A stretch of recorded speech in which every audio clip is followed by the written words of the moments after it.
नमस्कार दोस्तों, एसएमटीसी में आपका स्वागत है। आज हम लोग ई रिक्शा के प्रैक्टिकल लैब क्लास में है और ये स्टूडेंट बैठे हुए हैं और इसका क्या क्या कोर्स हुआ है, किन किन बारे में इसको समझ में आया। आज स्टूडेंट से पूछते हैं कि कंट्रोलर का रिपेयरिंग में हम लोग कंपोनेंट के बारे में चेकिंग किस तरह से करना है, आपको ये हार्न कनेक्शन कैसे करना है, इस चाबी स्विच का कनेक्शन कैसे करना है, एक्सीलेटर का कनेक्शन कैसे करना है, आपको मीटर का कनेक्शन कैसे करना है, ये आपको लाइट इंडिकेटर लाइट है ना और बैक लाइट का कनेक्शन कैसे करना है, ये स्टूडेंट से पूछते हैं। ये पीला कनेक्टर है, इसका कनेक्शन कैसे करना है, ये बजर का कनेक्शन कैसे करना है, ये हरन है, ये बैक हरन का कनेक्शन कैसे करना है ना, ये प्लसर का कनेक्शन कैसे करना है। और स्टूडेंट से पूछते हैं ये कनेक्शन में कितना समझ में इसको आ रहा है, प्रैक्टिकल क्लास में इसको कितना मिल रहा है। इसको पकड़िए, आपका नाम बताइए, आप कहाँ से आइए वो बताइए। मेरा नाम है सोनू राव, मैं रांची झारखंड से आया हूँ और इस संस्था में मुझे बहुत सीखने को मिला। जैसे कि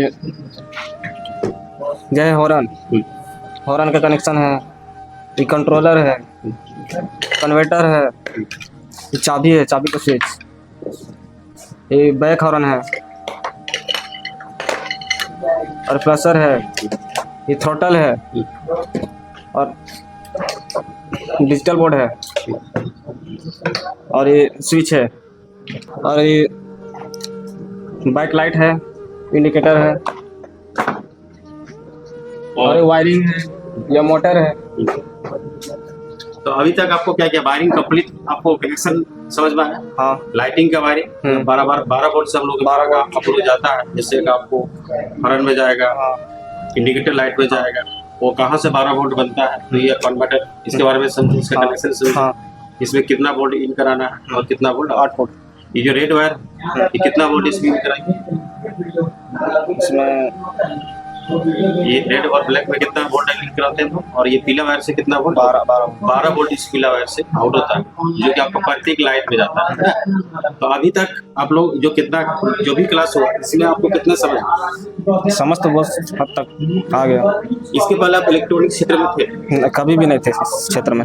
इस क्षेत्र में कभी भी नहीं थे, पहली बार। यानी यदि कोई नया स्टूडेंट चाहे क्या इस क्षेत्र में कभी नहीं है तो भी आके सीख सकता है। ये सीखने के लिए बहुत ज्यादा पढ़ा लिखा होना चाहिए। नहीं, बहुत ज्यादा पढ़ा लिखा तभी हमको समझ में आए, इंग्लिश प्रॉपर आना चाहिए तभी समझ में आए। उससे कोई दिक्कत नहीं है। लेकिन यदि दूर दराज से स्टूडेंट यहाँ पे आके सीखना चाहे तो उसके लिए किस तरह का सुविधा है? यहाँ के स्टाफ पूरा मतलब पूरी तरह से एडजस्ट करवा देते हैं। अच्छा, रूम वगैरह एडजस्ट करवा देते हैं और रूम आपको उसी सुटेबल जगह से दिलाते हैं जहाँ सेंटर में आने जाने में कोई दिक्कत नहीं है ना। और रूम में आपको हर एक तरह का व्यवस्था था, पानी की व्यवस्था, लाइटिंग का व्यवस्था है ना जी। अभी ये कंट्रोलर खराब है कि सही है, इसको हम लोग चेक किए जी। आपको चेक करने के बाद क्या चेक करके पाया कि क्या खराब है? मॉसफेट खराब है। ये मॉसफेट को आप चेक कर लिए जी। लेकिन आपको क्या एक एक करके मॉसफेट को चेक किए थे? जी। आपको सीधे वायर बाहर से ही पता चल गया कि मतलब पहले वायर से चेक किए, उसके बाद में अंदर खोल के चेक किए, जिससे हम लोग का ये मॉसफेट खराब निकला। मॉसफेट चेक करने का तरीका आपको मालूम है? जी। मॉसफेट में कितने पिन होते हैं? 3 पिन होते हैं। कौन कौन सा पिन होते हैं? एगो ड्रेन होता है, एगो सोर्स होता है, एगो गेट होता है। एगो ड्रेन होता है, एक सोर्स होता है, गेट होता है। गेट हमेशा किस साइड रहता है? ये फर्स्ट साइड में रहता है, फर्स्ट में रहता है। फास्ट में गेट रहता है। तो ये हम लोग का क्या है, रीडिंग आना चाहिए, नहीं आना चाहिए। यदि हम लोग इसको देख रहे हैं इसमें क्या आ रहा है, बीप आ रहा है। अभी आप थोड़ा चेक करके दिखाइए तो कि इसको कैसे चेक करेंगे, ये खराब है कि सही है। तो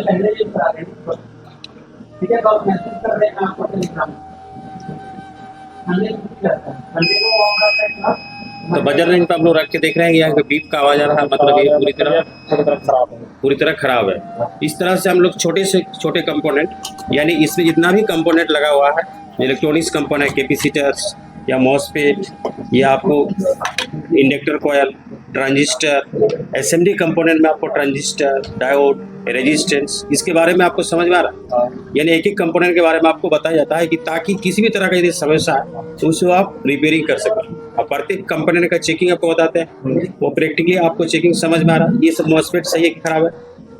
ये सब मॉसफेट हम लोग का सही है कि खराब? सही। एक मॉसफेट हमको चेक करके दिखाइए सही वाला कि ये सही इस तरह से है।